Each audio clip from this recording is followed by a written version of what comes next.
Good evening, my name is Jeff Moore, and tonight I'd like to introduce you to our keynote speaker. Before I do that, however, I'd like to take a few minutes of your time to talk about an emerging technology that I think will have a huge impact on the future of education and distance education. That technology is virtual worlds. Behind me, I set up a quick presentation that I'd like to share with you. The presentation software I used was Prezi, and I think it's a very cool software. If you have an opportunity, please check it out. Without any further delay, I'd like to talk to you about virtual worlds.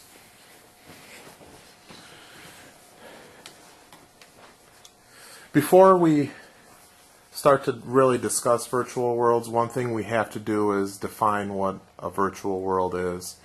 And a virtual world essentially is a synchronous, persistent network of people represented as avatars facilitated by network computers. In other words, it's just where a group of people in a real-time setting online through computers basically have little characters called avatars where they're achieving some type of mission or some type of problem solving or goal that they have to complete. What are some examples of virtual worlds? Yville. Yville is geared towards younger children. World of Warcraft. Forterra is a company that has created an online interactive virtual environment, and it's basically being used by businesses to create simulations to help for training and education purposes. And Second Life, which is probably the one that you're most familiar with. I want to just show you a quick video that introduces Second Life.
So that's a glimpse into Second Life, but really the software for Second Life is so cool. Just imagine a world where students from across the world can connect, create, communicate, and collaborate. Really, the possibilities are endless, and I'll show you a couple more examples where we're using virtual worlds in education shortly. What are some uses we're seeing? One is the healthcare. Corporate training, customer service. It's a great way to teach employees customer service skills rather.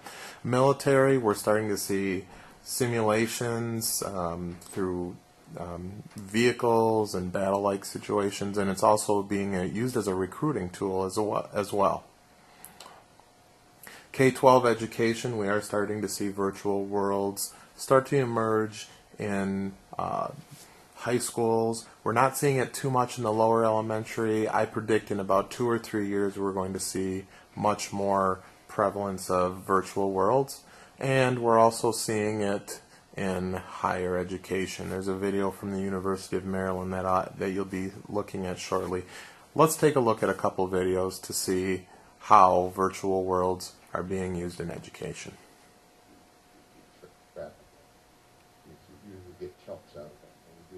I see the blood starting, that's good. Okay, that's great. Now the next thing you want to do, yeah, is somebody administer marking IV, please, and we'll start IV fluid in the other arm. Thank you. Okay, and then I'd like to see a pressure bandage as soon as you've got the shrapnel out of there. You need forceps? You got these? Okay. But I'm removing the shrapnel now. Oh, very good. Okay. Steve, you notice the shrapnel removal? There, Yes. This is very important. Okay. Now the next thing is we want a pressure bandage, see if we can stop that bleeding. Okay. And let's take a look at another video. This one's from the University of Maryland.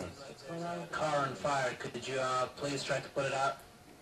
Sure, I'll work on it. Help is on the way. Somebody's gonna be with you in a second. Thank you. Wow, look at that. And we have different avatars in different settings: fire, rescue, police, EMT. You guys stay away from the scene. We have a fire here. We don't want anybody to get hurt. Fine, fine. Thank you. Just a couple examples. I just think those are really neat uses of virtual worlds, and again, what a great way to have actually a real world simulation. So why are we using virtual worlds? Well, like you just saw in the videos, they provide for authentic learning experiences. I personally believe the greatest way to learn is by actually experiencing things, and virtual world is, I think, the next best thing to actually experiencing it. Also, it now allows for access to people, organizations, and information. We have never had an opportunity to access people's knowledge and organizations across the world. Imagine going to medical school and communicating with the best and the brightest doctors across the world. Pretty exciting. It also allows for collaboration, which I believe is going to be a very important skill in the 21st century. And also social learning. One thing I always hear is that technology takes away from, social skills. I think that virtual worlds actually, we have a chance, if used right, we can enhance social learning. Lastly, from many of the studies that I've read, and even though research is limited on virtual worlds, instructors and students more than not say that virtual worlds are very engaging, and that's a good thing because we want learning to be engaging.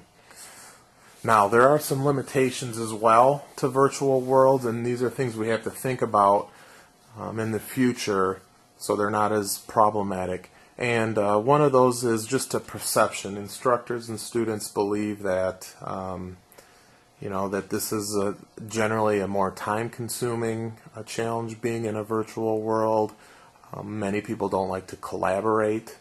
They would rather just kind of have a piece of paper and a pencil and a book and kind of go at it alone, and that's not what it's about, and I think there's going to be a little bit of a hurdle to cross with that. Another one is cost. Can be very expensive if you don't have the right infrastructure. And along with that also is just making sure you have enough software, which can add to the cost, and also technical issues. If people are using virtual worlds and they're experiencing problems, basically if they have a bad experience, they're going to be turned off by virtual worlds and not be excited to use it in the future. So, a couple more things I just wanted to share with you from my readings, what some people have said about some positive things about virtual worlds. One, using Second Life as a mean to teach a science course was really amazing. Having guest speakers from other countries or open meeting to obtain views and share ideas with one another was an experience you can't get in a classroom. We could talk in real time, and with the 3D aspect, it was more like a classroom than just a faceless chat room. It was a great way to do an online course. So, in conclusion, I just want you to consider a few questions here. And the first one is there value in having students learn in an environment which simulates a meaningful, relevant experience? If so, what are we waiting for? Thank you very much. And now on to our keynote speaker.